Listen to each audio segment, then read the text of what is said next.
Hi, I'm Nancy O'Neill and welcome to Suncoast FYI. Today we welcome Amy Stein and Dale Wolfson from Compeer, Sarasota, Kathy Wells and Susan Shue from Vintage Paws, and Grant Allen Watkins from Florida Studio Theater right here on Suncoast FYI.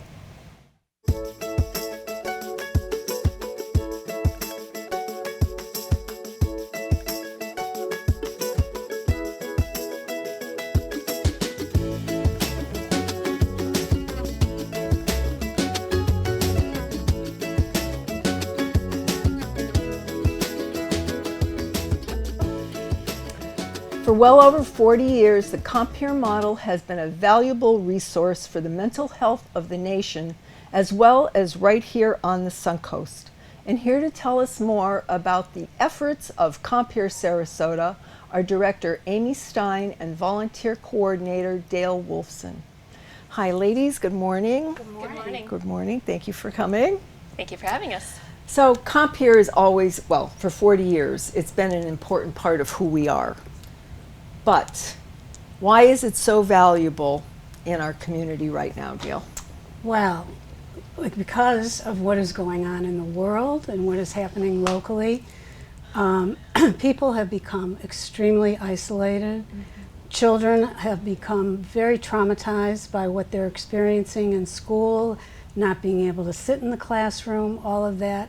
And we provide a friendship to those people who feel isolated, those who are experiencing a lot of anxiety, and we couldn't be actually more relevant than we are now. In fact, if you talk to most mental health professionals today, you'll find that they are concerned about the next pandemic, which will be mental health. How do you bring these people in? How do you find them?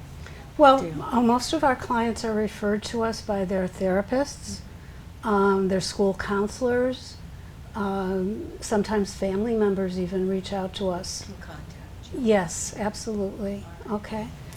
Now, how long has the Compeer Sarasota unit chapter been around? We have been around since 2011. Mm-hmm. Okay, we were started by a local woman here who was 92 at the time of her deciding to have this program here. Her name was Ann Hartka, and she was a total spitfire. She was. I would have the pleasure of knowing her. Yes. And that's it, 92. So people can't say, oh, I'm too old to start something. You're never too old. Absolutely. You know, if you have a passion.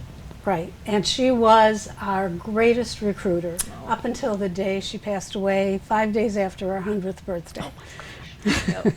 Yes. Lovely, lovely. Yeah, well, thank you. Yeah, we were very, very lucky to have her. Plus, we're very lucky to also have the founder of Compeer be a snowbird here who lives on Longboat Key. Her name is Bernice Bunny Skirball, mm-hmm. and that's another Spitfire we have in our arsenal, so to speak. All right. She started this program in 1973 and consulted with several psychologists at the University of Rochester to come up with this model of a one-to-one friendship. That's lovely. That's lovely. So we'll come back to that because I'd like to talk a little bit more about that one-to-one friendship. But Sure. I know you have an event coming up, Mm-hmm. and Amy's going to tell us about that. We do. We're having our annual luncheon this coming Tuesday, March 29th at 12 o'clock noon at Michael's on East.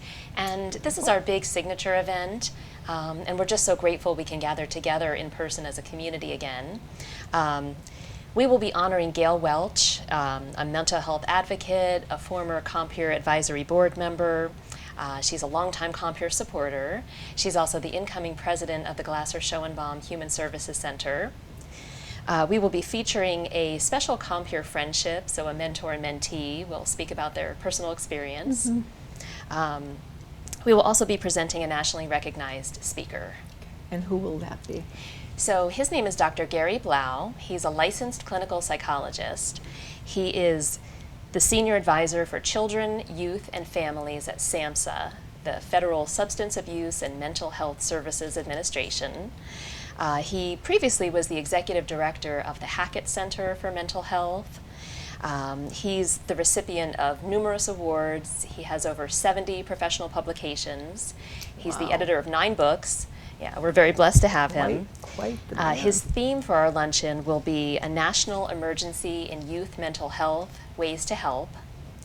And Dr. Blau believes that connecting physical health with mental health, seeing mental health as part of the overall picture of wellness is very important. Continuing to implement telehealth and really focusing on the wellness of our children. All of those things will help us to slowly chip away at the stigma of mental illness. Yes. And as you said, it's been such a growing problem. I mean, with all that we've been through, we certainly need a little bright spot in all of our lives, and I think you bring that to the people that you work with. Now, what is required of a volunteer or a mentor to be, paired with someone? Well, as our founder, Bernice Skirball, says, if you care, you qualify. Oh. And it's true. I mean, we do a thorough background screening of our volunteer mentors. Sure. And we match people based on common interests and strengths. And how many hours do they work with their... We ask them to spend 4 hours a month. A month? 4 hours a month? So 1 hour a week, or sometimes it's An 2 outing. hours every other week. Wow. But most of our volunteers actually spend more than that amount of time. Lovely. But that's the minimum. And we also ask them to please commit for a year, because the people you're dealing with are fragile and don't need the want to continuity. feel abandoned. Right. So Okay. Now, before we wrap up, how can our community help, and where can we reach out to you? well, you can definitely help by volunteering, and I can speak from experience that it is one of the most rewarding things you will ever do in a volunteer job. And don't think of it as a job, because it's just like what you would do with any friend that you have.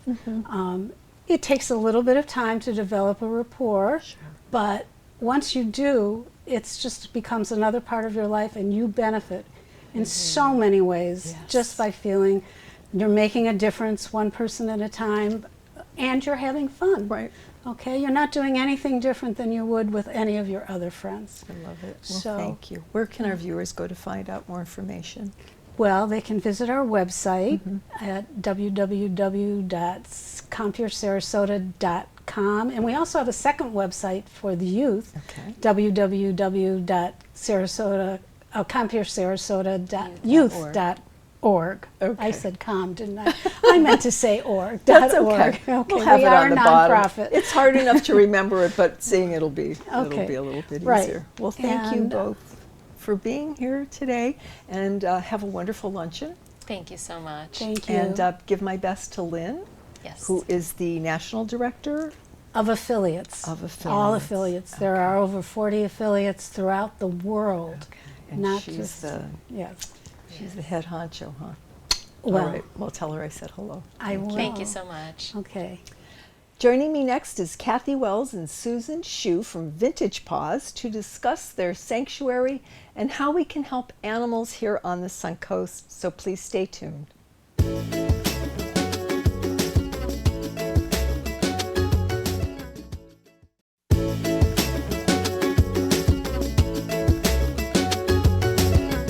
Started in 2012, Vintage Paws is a senior dog sanctuary dedicated to giving aging and terminally ill dogs a home of their own. And here today to share what we can do to help with their mission is Kathy Wells, Vintage Paws volunteer coordinator, and volunteer Susan Shue. And who is moi? Here we have Mindy. Mindy. Mindy came to us. Unfortunately, her owner had a series of strokes and was no longer able to care for Mindy. But she was very loved, very well taken care of. Oh, so gosh. she came to us, and she's available for adoption. She is just adorable, and she's like staring right in the camera. So she's like, take me home. Somebody out there, take me home. She's very well behaved and very affectionate. Very lovely, very lovely. Now, excuse us for a minute, Mindy. We're going to chat a little bit. Tell us about Vintage Paws. Well, Vintage Paws was established in 2012 by Jennifer Hummel. And Jennifer's dream of starting a sanctuary for senior dogs really started in her youth. As a child, her family decided to adopt a dog. So her mother, her sister, and her went to find a dog to adopt. Well, they all fell in love with the different dogs, so they came home with 3 dogs. Oh my gosh. So when Jen was 16, her mother was diagnosed with terminal cancer. Her mother made a very difficult decision to take the then senior dogs at that time to a shelter, knowing that the girls couldn't afford 3 senior dogs, and Jen felt certain that they were most likely euthanized.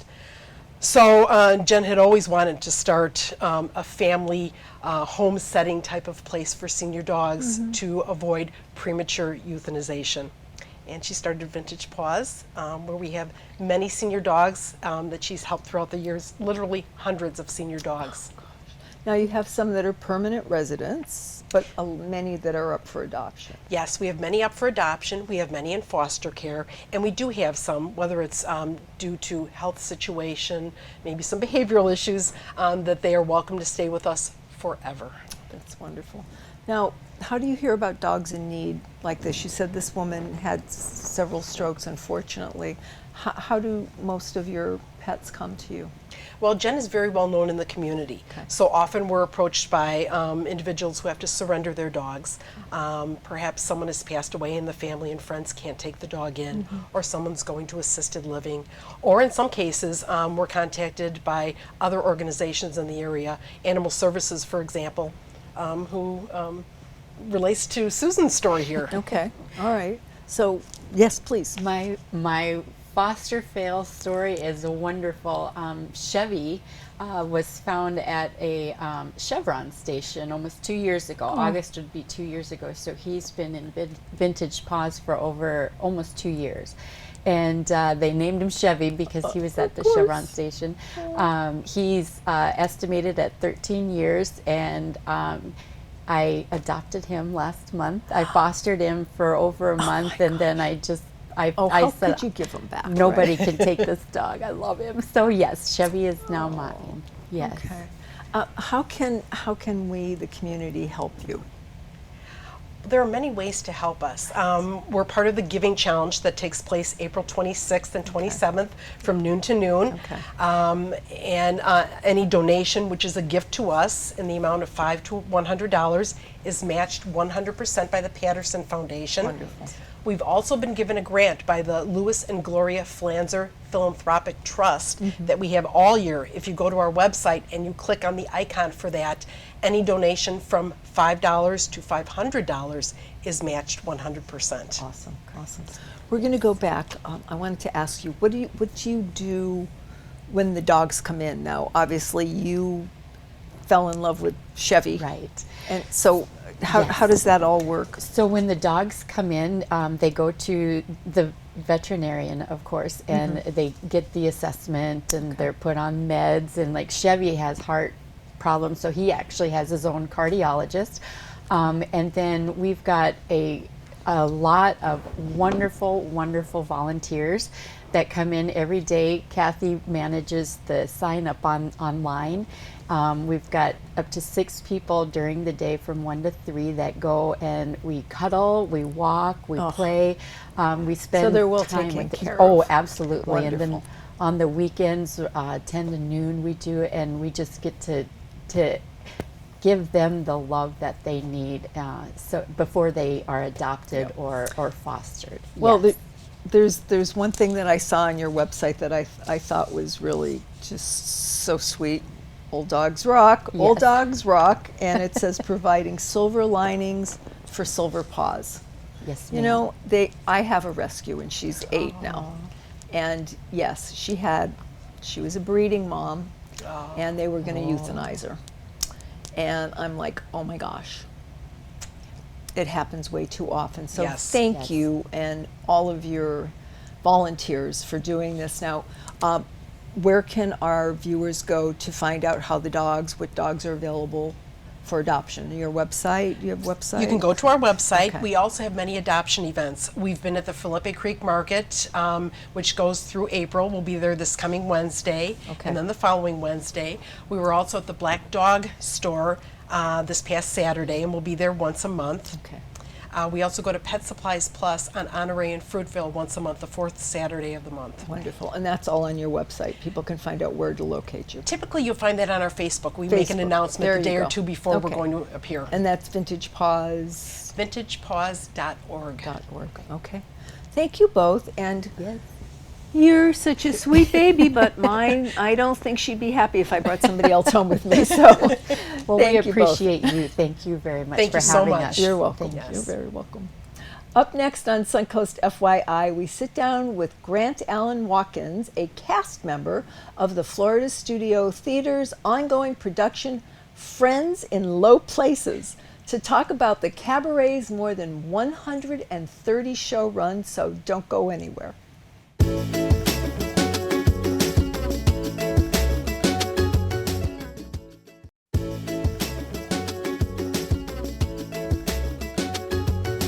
Florida Studio Theater's production of Friends in Low Places celebrates seminal country music artists that transformed their genre and moved it into the forefront of the music industry.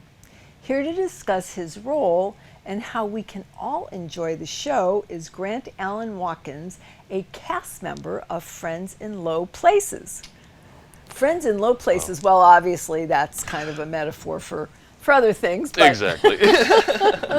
so what is your role and what do you enjoy most about performing for the Sarasota audience? Yes, indeed. So my role, well, something interesting about these particular cabarets that Florida Studio Theater does is there's not necessarily a plot or a plot structure like a normal, theatrical production. So it's a lot of collections of songs that are sort of tied together through a sort of through line that the writers who wrote the dialogue, Richard and Rebecca Hopkins, the dialogue that they wrote sort of ties all these songs together. So the function, I guess, that I would say that I perform within this show is more of actor-musician sort of thing. So we play all of our own instruments, we sing all of the songs ourselves. Wow. So that's honestly probably my favorite aspect of the show. I love being able to play music, play these songs, these fantastic, timeless, classic country songs that just bring so much joy to so many people, and especially the Sarasota community, who by and large they know and already know and love these songs. So it's just such a joy to be able to share this music with this audience. Do you have a favorite song? Ooh, that is a very good question. I will say I love Country Roads. The good old John Denver classic, I Country love it. Roads. It's a fantastic song. Do you sing it? Yes, I start off the song and sing the first verse and chorus, play a little banjo on it as Okay. well, and then some other voices take over. And that's probably my favorite moment of the show as well, especially when audiences will sing along, Yes. because they all know, they all love Can the we just song. hear you sing? Say it. Okay. Ooh, I'm not warmed up, but Okay, it's all good. Almost heaven, West Virginia, Blue Ridge Mountain, Shenandoah River. I have goosebumps. I Yeah, love that song. exactly. And And- that's it. That's what the audience Exactly. obviously experiences when they see you. Indeed, yes. So what other kind of music and songs can your guests, happen to hear? Exactly. Well, as the title of the show would probably suggest, you'll definitely hear some Garth Brooks, Okay. some Friends in Low Places, and other Garth Brooks classics. Plenty of George Strait, George Jones, the Chicks, some Miranda Lambert, some Dolly Parton. So I mean, we're drawing from modern country, from 70s, 80s, all the way up till today. So it's such a lovely wide array of modern country music. Is this what makes it so different from other cabaret plays? What's your take on that? I mean, as far as I know, this is one of the first times that FST has done a sort of modern country music show. I know a couple of years ago they did Outlaws and Angels, which was more of a take on the sort of, oh gosh,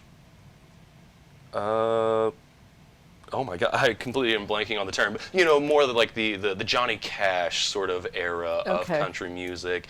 They've done, you know, sort of like 50s doo-wop kind of stuff. So, so yeah, I mean, this one is definitely a little bit different. Now, I wanted to just touch on quickly, what are some of the other performances that are going on? 'Cause Yes. you have a lot of different venues in there. We do, we do. I think there's 5 different stages currently at Florida Studio Theater. So on the main stage, they currently have The Play That Goes Wrong running until March 27th.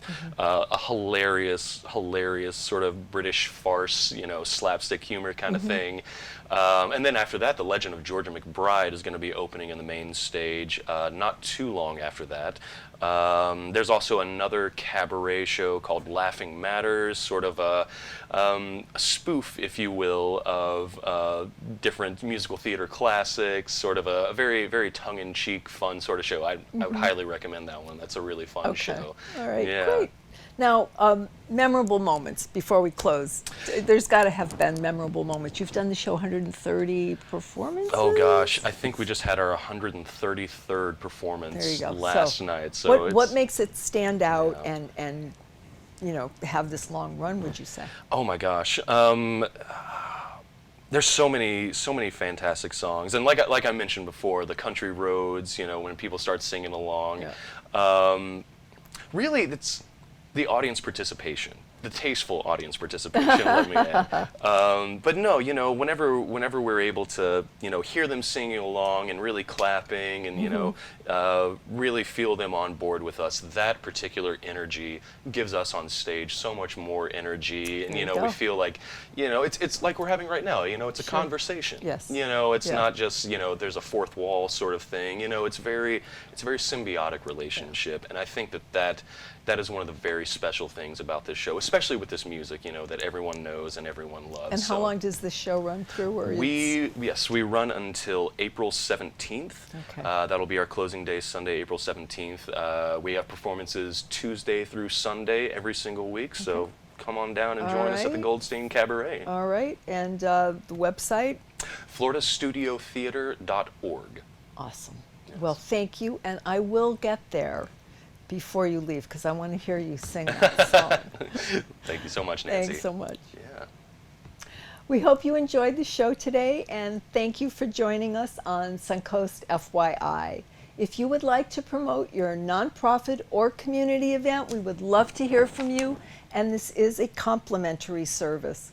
Please call our producer, Adam Huntley, at 941-361-4645. To view previous episodes, go to snntv.com and click on the What's On tab. I'm Nancy O'Neill, and we'll see you next Friday on Suncoast FYI.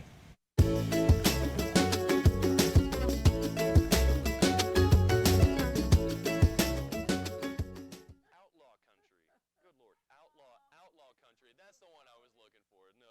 It's all good. And it's so funny because that's a line that I say in the show every night. Is like, you know, this stuff's good, but I'm more of an outlaw country guy.